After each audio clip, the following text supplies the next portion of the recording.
Halo semua, kali ini saya akan menjelaskan materi mengenai rekonsiliasi obat.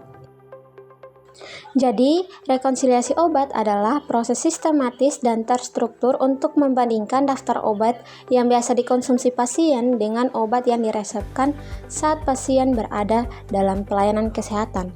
Jadi, kita membandingkan apakah obat yang dikonsumsi pasien sebelum masuk pelayanan kesehatan sudah sesuai atau belum dengan terapi yang sekarang diberikan. Adapun tujuan dilakukan rekonsiliasi obat yaitu yang pertama untuk mencegah terjadinya medication error, artinya mencegah kesalahan pemberian obat, baik salah dosis, salah obat, atau salah aturan pakai. Lalu yang kedua untuk menghindari duplikasi terapi supaya pasien tidak mendapatkan dua obat dengan fungsi yang sama tanpa disadari. Yang ketiga untuk meningkatkan keselamatan pasien karena obat yang diberikan sudah dicek dan dipastikan sesuai. Yang keempat yaitu menyesuaikan terapi dengan kondisi klinis pasien. Misalnya kalau kondisi pasien berubah, obatnya juga perlu disesuaikan. Lalu yang terakhir untuk meningkatkan komunikasi antar tenaga kesehatan seperti dokter, perawat, dan apoteker agar semua memiliki informasi yang sama tentang obat pasien. Selanjutnya ada manfaat rekonsiliasi obat. Yang pertama, manfaat bagi pasien yaitu agar pasien terhindar dari efek samping akibat kesalahan obat, di mana rekonsiliasi obat itu untuk mencegah duplikasi kesalahan dosis dan pemberian obat yang berisiko alergi atau kontraindikasi sehingga mengurangi kemungkinan medication error yang dapat membahayakan pasien. Yang kedua itu terapi yang lebih optimal, di mana semua obat dicatat lengkap sehingga tenaga kesehatan dapat menyesuaikan terapi untuk menghindari interaksi obat dan menentukan dosis yang tepat sesuai dengan kondisi pasien. Lalu yang ketiga untuk mengurangi risiko rawat ulang. Lalu manfaat rekonsiliasi obat yang berikut yaitu bagi tenaga kesehatan. Yang pertama itu untuk mengurangi risiko kesalahan resep. Yang kedua agar dokumentasi lebih jelas, di mana perubahan terapi terdokumentasi secara sistematis dalam rekam medis. Lalu yang berikutnya itu untuk memudahkan koordinasi antara profesi, di mana kegiatan ini akan mendorong komunikasi yang efektif antara dokter, apoteker, dan perawat. Yang berikut manfaat bagi rumah sakit, yaitu yang pertama untuk meningkatkan mutu pelayanan, yang kedua mendukung patient safety, yang ketiga untuk mengurangi risiko klaim hukum. Lalu, kapan rekonsiliasi obat harus dilakukan? Jadi, rekonsiliasi obat dilakukan setiap kali terjadi transisi pelayanan kesehatan. Yang pertama, saat pasien masuk rumah sakit, yaitu dilakukan saat pasien pertama kali dirawat untuk mengumpulkan riwayat obat lengkap atau BPMH agar obat rutin tidak terlewat atau salah terapi. Lalu yang kedua saat pindah ruang perawatan, di mana dilakukan ketika pasien berpindah unit, misalnya dari IGD ke rawat inap atau ICU, untuk memastikan terapi yang dilanjutkan, dihentikan, atau diubah bisa sesuai dan mencegah miskomunikasi. Lalu yang ketiga yaitu pada saat pasien pulang, di mana dilakukan sebelum pasien pulang untuk memastikan daftar obat akhir sudah benar, jelas, dan dipahami pasien guna untuk mencegah kesalahan penggunaan di rumah. Lalu yang terakhir yaitu pada saat pasien melakukan kontrol ulang atau perubahan terapi signifikan, di mana hal ini dilakukan ketika ada perubahan besar terapi atau pada pasien dengan polifarmasi untuk menjaga keamanan dan juga efektivitas pengobatan.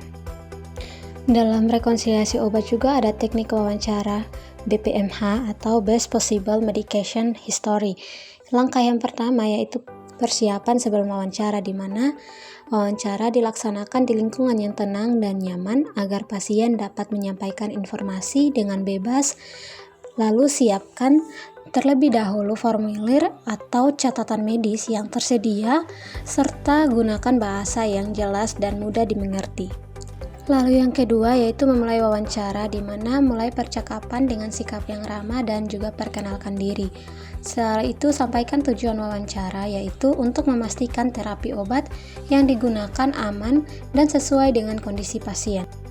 Yang ketiga, menggunakan pertanyaan terbuka dan sistematis, yaitu ajukan pertanyaan umum mengenai obat yang dikonsumsi, kemudian gali informasi lebih detail seperti nama obat, dosis, frekuensi penggunaan, cara pemakaian, dan alasan penggunaannya.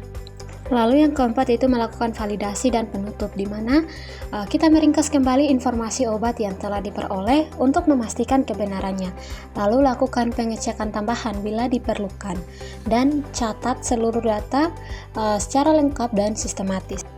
Dalam rekonsiliasi obat ada juga analisis dispenansi atau kesenjangan. Di sini terbagi menjadi dua, yaitu yang pertama ada kesenjangan yang disengaja, di mana kesenjangan yang disengaja ini adalah perbedaan antara terapi yang sebelumnya digunakan pasien dengan terapi yang diberikan pada saat ini, dan perubahan tersebut memang dilakukan atas pertimbangan klinis yang jelas. Biasanya perbedaan ini terjadi karena yang pertama, obat dihentikan akibat adanya efek samping atau kontraindikasi. Yang kedua, kondisi klinis pasien sudah berubah sehingga terapi perlu disesuaikan. Yang ketiga, dosis obat diubah berdasarkan hasil evaluasi fungsi organ, misalnya fungsi ginjal atau hati. Dan yang terakhir, adanya penyesuaian terapi sesuai dengan diagnosis terbaru. Lalu, untuk kesenjangan yang tidak disengaja, yaitu kesenjangan yang tidak disengaja adalah perbedaan terapi yang terjadi tanpa adanya alasan medis yang jelas dan bukan bagian dari perencanaan terapi. Hal ini dapat terjadi karena pertama, obat pasien tidak tercatat dalam rekam medis. Yang kedua, ada obat yang seharusnya dilanjutkan tetapi terlewat. Yang ketiga, kesalahan dalam penulisan resep atau proses transkripsi. Dan yang terakhir, kurangnya komunikasi antar tenaga kesehatan. Selanjutnya ini adalah contoh formulir rekonsiliasi obat pada saat pasien masuk rumah sakit. Yang kedua ini adalah formulir rekonsiliasi obat saat pasien pindah ruangan atau unit. Lalu yang terakhir ini adalah contoh formulir rekonsiliasi obat saat pasien pulang. Selanjutnya ada komunikasi SBAR. Yang pertama S, situation atau situasi. Nah, hal ini menjelaskan kondisi atau masalah yang sedang terjadi saat ini secara singkat dan langsung ke inti. Isi bagian ini biasanya tercantum nama pasien, umur, ruangan, dan masalah utama yang terjadi sekarang. Contohnya, Dok, saya melaporkan pasien A, usia 45 tahun di ruang rawat inap dengan keluhan sesak napas yang semakin berat. Yang kedua, B, background atau latar belakang. Hal ini menjelaskan informasi pendukung atau riwayat yang relevan dengan kondisi pasien saat ini. Isi bagian ini biasa berupa diagnosis medis, riwayat penyakit, terapi yang sedang dijalani, dan hasil pemeriksaan penting. Contohnya, pasien memiliki riwayat asma dan saat ini sedang menggunakan nebulizer saturasi oksigen terakhir 90%. Yang ketiga yaitu A, asesmen atau penilaian. Hal ini menyampaikan hasil penilaian atau analisis kondisi pasien berdasarkan observasi.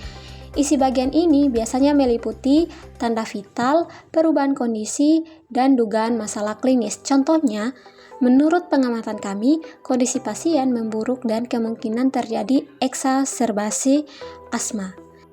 Yang keempat, R, recommendation atau rekomendasi, yaitu menyampaikan saran atau tindakan yang diharapkan. Isi bagian ini berupa permintaan evaluasi, usulan tindakan, dan klarifikasi instruksi. Contohnya, kami mohon dokter segera mengevaluasi pasien dan mempertimbangkan pemberian terapi tambahan. Sekian penjelasan materi mengenai rekonsiliasi obat. Semoga bermanfaat. Terima kasih.